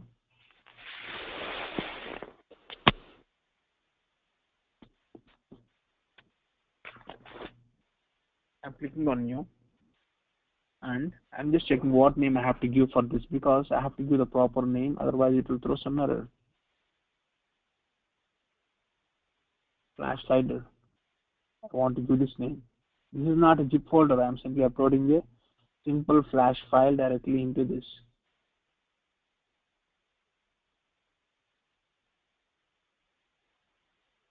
Just click on browse. Click on selector folder. Going back to 501 examples. Positions. Flash slider. Click on open. Click on save. Go back to the page. Click on save. Now my review object is saved. Okay, and I have a slider. This is a slider with which is developed with some Flash code. Okay, but I am not seeing the values here directly. Okay, so when I am trying to pass the ID into this particular thing, ID equal to, if you pass some review ID here, where is the review? Review is for job position, right? I have to go to job position. Also directly go to review. Click on 2, 3. Copy this ID. You don't need to worry about the ID passing, because whenever you create a button, it automatically passes the ID next to that page. Okay, that option is available. I'm passing the ID here, pasting and clicking on enter. So now what happens? See, the data is automatically loaded in the format of. See, I will show you the difference between the actual review page and this page by putting one by one next to each other. This is the review object. You are simply giving checkbox for recommended for hire. Click on edit. See, this is the checkbox. This is the interviewer. This is the ratings you are giving. It's not that good, right? By putting simply number, you don't know what number you can put here. This is a simple text fields, so some number fields. Okay, I don't like it. But coming down to this, I think I have to give the review 5 out of 5. Okay, then what I will do is I'll give it as 3. I can't give as 8 because the actual value I'm taking the value up to 5 only. 4, I'm taking it as 1. Leadership skills is 1. Clicking on save. Come and refresh this page. Now you can see the new values directly on the slider. See, it's 3, 4, 1. Okay, I can make it 5. Okay, 5, 4, 5, 4, 3, 2, 1. I'm giving it as 5. For this, I'm giving it as 3. I'm giving it as 2 for this one. Updating it, I'm clicking on save. Now I'm going to the previous page, see 5, 4, 3, 2. Now you have a visual editor.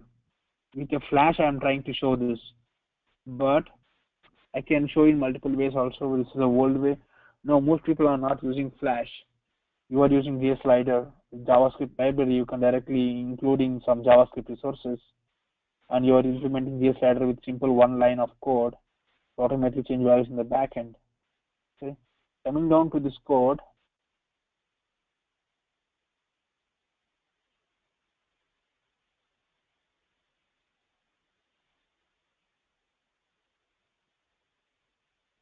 Okay,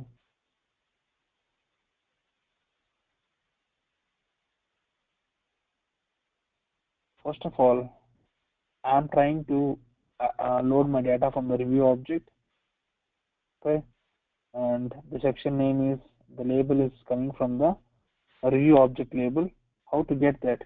There's a global variable called object type. object type dot review underscore underscore c dot label will print the label of this review object.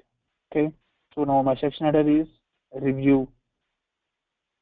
Got it? And subtitle is review underscore underscore c dot name. The rev the hyphen 0025 is the section header subtitle. Okay, it's generally shown in the very big format. That's the actual CSS of Salesforce. Coming down, if you open any account also, account is very in small letters, account name is in big characters. That's it. Okay, and later on your form tag will start. You are going to put some page block. This is edit page, and you are putting some buttons called save and cancel. That's the basic buttons, standard buttons. And later on inside the page block section, then the information, the title is information, and show header equal to true, and you are giving out some checkboxes. See, output label recommended for hire. These are checkboxes, two checkboxes with radio buttons. If you are selecting one, it disables the other thing.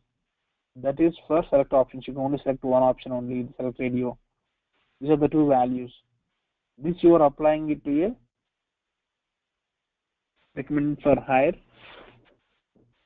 on multiple check options. Okay, you can only pick one option out of these two. With radio, select radio. Inside the page block section, this is one page block section, section item. Okay, the other section item is, sorry, there is no section item again after that. You combinedly made a page block section. Otherwise, what happens?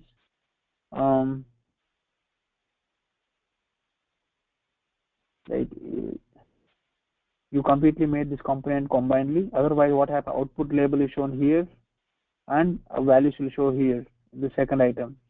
What I made all these things into one page block section item. That is the reason you are seeing one thing. Okay. Reason recommended, good certifications for this guy. That's a field. Simple text, large text area field. That's the reason it's showing in a big text field only. As you're using input field, it automatically takes the properties from the backend metadata. Okay, and job application ID.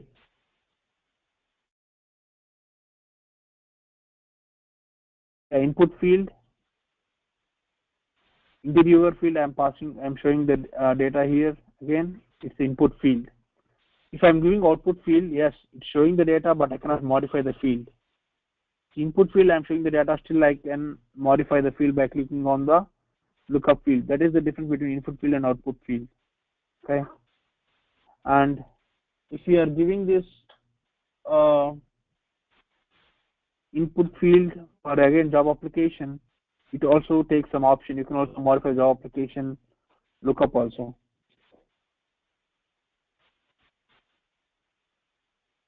Okay, and the other page block section is the scores. Here is the main thing. I am implementing the flash option. Okay, I'm including the flash in this section. So cultural fit is a simple field. It's a I'm using some hidden field here. Why I'm using this? Leave it off. Okay, but the page block section which I'm using with output label, cultural fit, and flash. Okay, here I'm including some Apex flash. So this flash will accept some parameters. Okay, and see the start value is flash variable start value equal to review underscore underscore c dot cultural fit underscore underscore c, and see these are all the parameters which I am passing. So these are the flash variables. You have to pass this. This is the dynamic thing which I'm linking with my review underscore underscore c cultural fit field. Maximum is 015. Okay, and snap interval is 1. Means I cannot make 3.5 also. I can only make 3 or 4. And callback function, update hidden value, pass through ID. See, I am calling this component. This is the callback function which I am calling. So I am calling this function. There is a function on the top. I am calling a JavaScript function from my VF component, from my from my Flash directly. I'm passing a simple value to point my marker to show what is the existing value. So I'm changing this. After changing this, I'm calling some function which is JavaScript function update hidden value. The new value, I think 3. I'm passing it to this, and this value is it's applying to value variable document get element by ID EID value. See, I will show that value. I think that is the hidden field which it's not showing for us. Give me a second. Here is the Flash.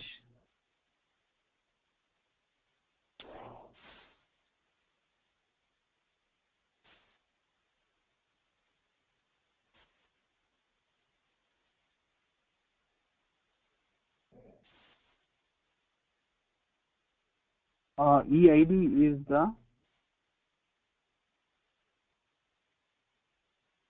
I'm taking it EID.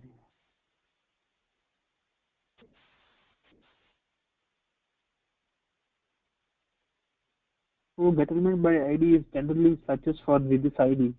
And I don't know what ID this is going to refer.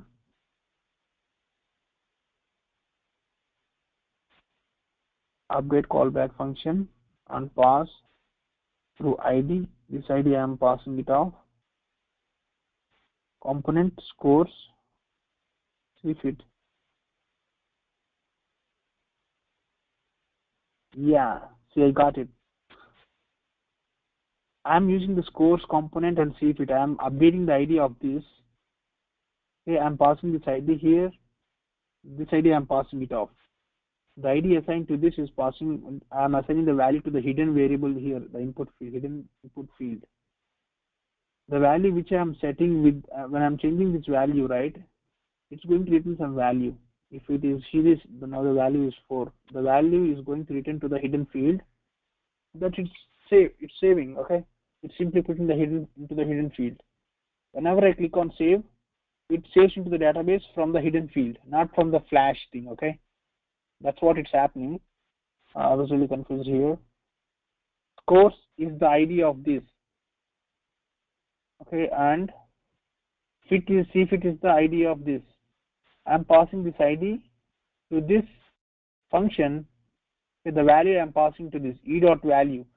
E is the ID of that hidden field.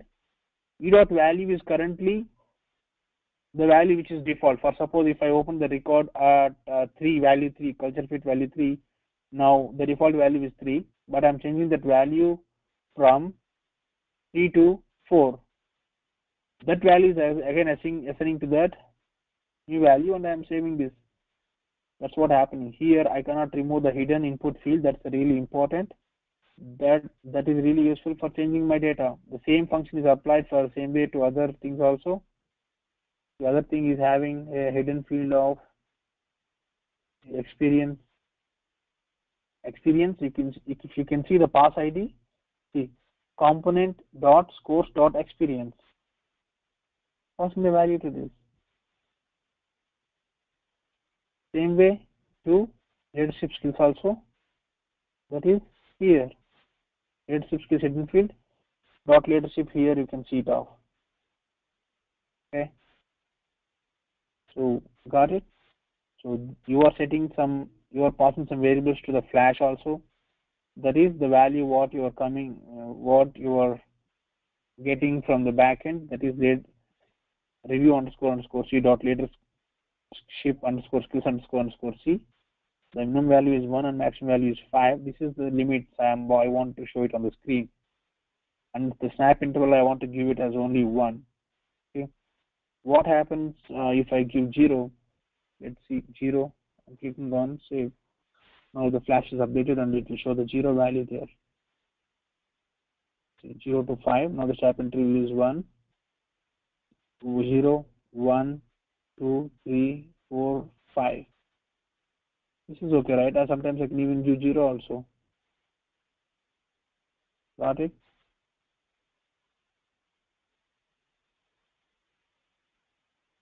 And I can even make interval as 0.5. Means I can even put 3.5 also. I'm clicking on save. Now you can see the 0 values at the starting, and I can even set the value for the leadership skills also. This is the current values: 4, 3. This is 2. 1, 2, 3, 4. Okay. And I have similar examples for review page. I can also add a button on the review object, and I can link this page to that, so that I will show that option to you now, finally, before closing this class. This is the review tab. Click on view object, and I'm going to click on create buttons, new button and link. Click on, so what's the review editor?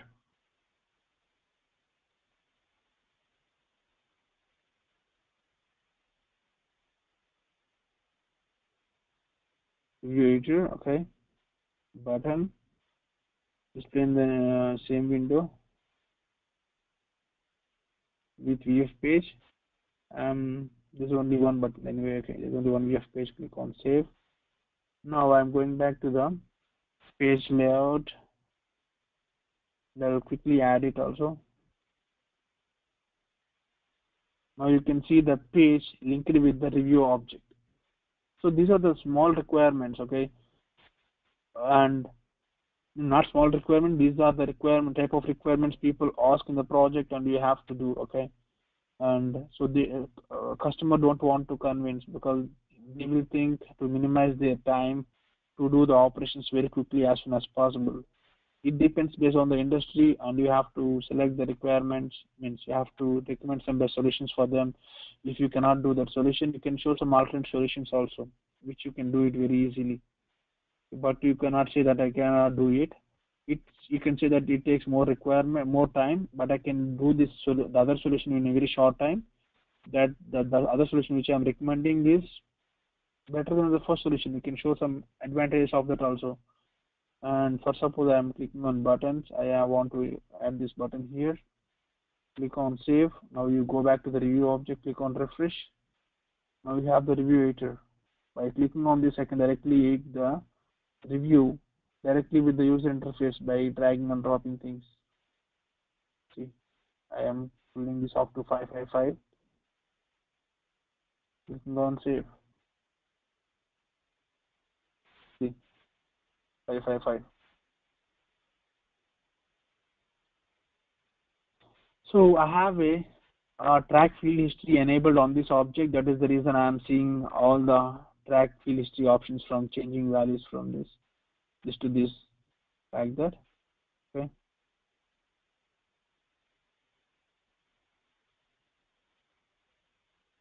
Okay, that's it, guys. I have some more examples on most of the objects.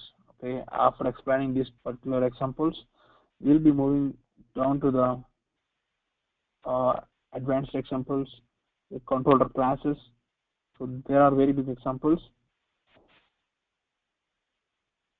Yeah, we can go through that also. Coming classes. Okay. That's it for today. So we worked on 3 examples in today's class, and again, all are standard controllers. One is on the offer object, the other is on position object, the other is on review object. We even linked these pages to the buttons also, which are added to the page layout, and I can do the modifications. Okay. So we can also work on a requirement where we can send the email directly from offer letter. Instead of showing a offer letter on the page, I can send an offer letter as an email with an attachment also. Okay, cool.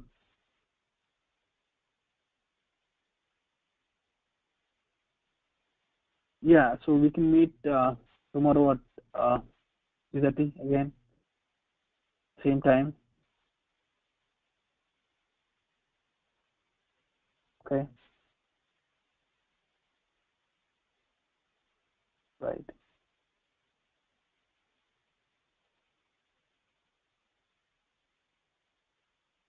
Cool, guys. Okay.